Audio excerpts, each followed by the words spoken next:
दुनिया की सारी भौतिक चीज़ों को पाने के बाद जब व्यक्ति का मन उस सांसारिकता से कहीं न कहीं एक अलौकिक की ओर भागने लगता है, पैसा, चमक दमक, मोटर गाड़ी, परिवार, घर, संसार, सब कुछ मैटेरियलिस्टिक वर्ल्ड की वो सारी चीज़ें जो आपको उपलब्ध हो जाती हैं, उसके बाद फिर एक मन उठता है कि अब इसके ऊपर की कुछ चीज़ें भी जाननी चाहिए। क्योंकि निश्चित तौर पर जब इन भौतिक चीज़ों को पाने की होड़ में हम बहुत ज़्यादा प्रयास करते हैं तो हम मेंटल स्ट्रेस करते हैं, अपनी नींद को डिस्टर्ब करते हैं, अपने ब्रेन पर बहुत ज़्यादा दबाव डालते हैं, तमाम चीज़ें करते हैं। तो आज हम चर्चा करेंगे उस एक बिंदु की, उस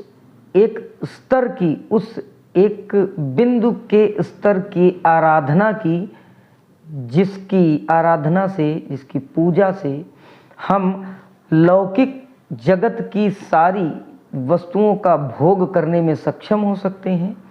और अलौकिक जगत के लिए भी वही बिंदु प्रवेश द्वार है। नमस्कार, रुद्राष्ट्र विज्ञान में आप लोगों का बहुत बहुत स्वागत, अभिनंदन है। आज हम बात करेंगे माता के एक ऐसे स्वरूप की जिनका वह स्वरूप चर्चित भी है, प्रचलित भी है और बहुत से मामलों में स्वयं में एक सिद्धि भी है। 7वें दिन के नवरात्र की अधिष्ठात्री देवी माता कालरात्रि। नाम से समझिएगा, काल और रात्रि, यह जो माता के भक्तों को परेशान करते हैं या किसी रूप में दुखी करते हैं, ऐसे व्यक्तियों के लिए माता काल रूप धारण करके और उनके जीवन में रात्रि कर देती है, अंधकार हो जाता है। यह तो हुई आध्यात्मिक बात। अब बात करते हैं कि जो स्वरूप है माता का, जो श्याम वर्ण है, जो विभत्स रूप है, उस विभत्सता का कारण क्या है? क्यों इतना विभत्स रूप माता का है? जब हम किसी पैशाचिक प्रवृत्ति वाले किसी शक्ति से हमें लड़ना हो, किसी के अंदर कोई पशुता हो, किसी के अंदर कोई पशुता के रूप में कोई क्रूरता हो, तो आप क्या उस व्यक्ति से या उस ऊर्जा से आप लड़ सकते हैं विनम्रता के साथ? नहीं, आपको लड़ना होगा तो उसी स्तर तक पहुंचकर, यानी कि आपको भी विभत्स रूप लेना होगा। अभी तक जो 6 रूप हमने देखे नवरात्रि में माता के, तो 6 रूप जो थे वह शांतिपूर्वक अनुनय विनय करके अपने सुख संसाधन और शत्रुओं के ऊपर विजय के रूप में देखी। लेकिन इस सप्तम बिंदु से, इस सप्तम अधिष्ठात्री देवी के माध्यम से निश्चित यह संदेश मिलता है, इनके रूप को लेकर, इनके हाथ में जो अस्त्र और शस्त्र सुशोभित हैं, यह निश्चित संदेश मिलता है कि वह शक्तियां जो सामान्य तौर पर अनुनय विनय से भी नहीं मानती, वह शक्तियां जिनको केवल कठोरता की भाषा ही समझनी है, ऐसी शक्तियों के लिए माता का यह रूप जो है वह बहुत प्रभावी और कार्यकारी रहा है। दैनिक जीवन में भी आप देखते होंगे कि कुछ व्यक्ति, कुछ लोग ऐसे होते हैं, इतने हठी, इतने दुष्ट होते हैं कि आप चाहे जितना उनकी मदद करें या आप चाहे उनके प्रति कितना भी कोमलता का भाव क्यों न रख लें, वह आपके प्रति ऐसा दुर्व्यवहार करेंगे कि अगर आप उनके प्रति कठोर ना हो तो उनके स्वभाव में बदलाव आने की संभावना नहीं है। माता का जो स्वरूप है वह इसीलिए है कि यदि कोई व्यक्ति आपको बार बार परेशान कर रहा है,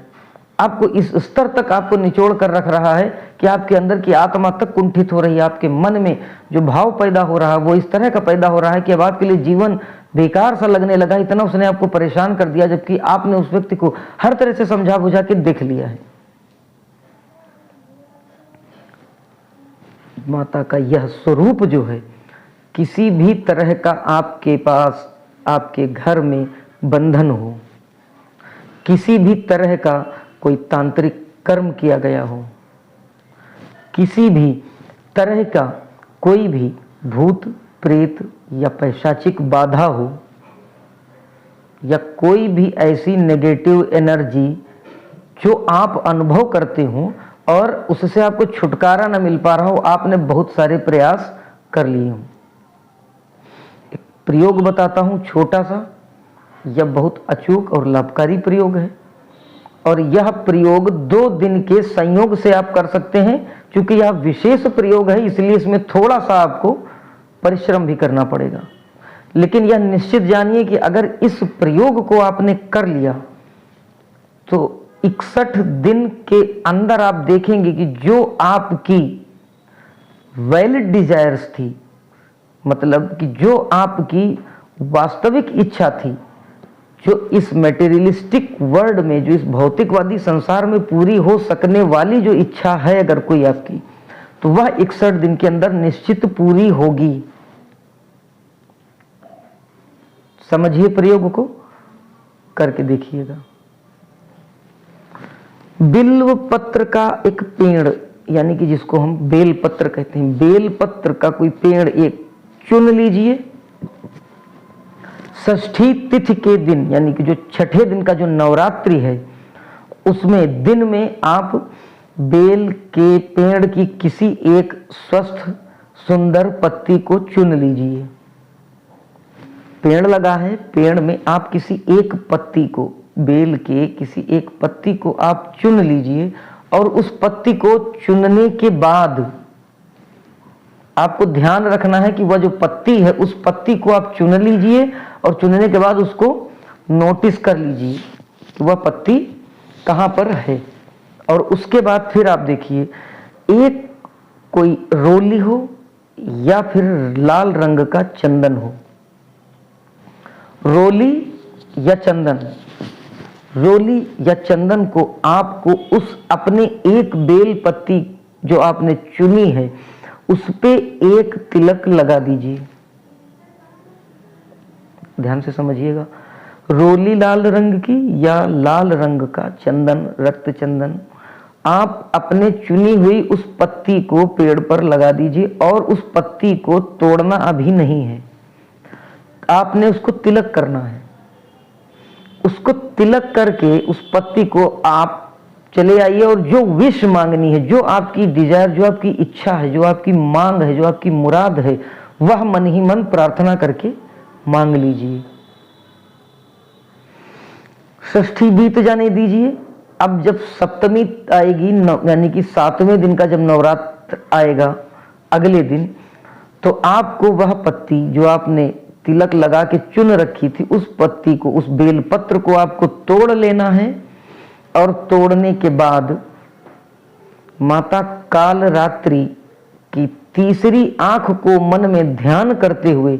और अपनी उसी डिजायर, अपनी उसी इच्छा को पूर्ण करने का निवेदन का भाव मन में रखते हुए माता के श्री चरणों में अर्पित कर देना है।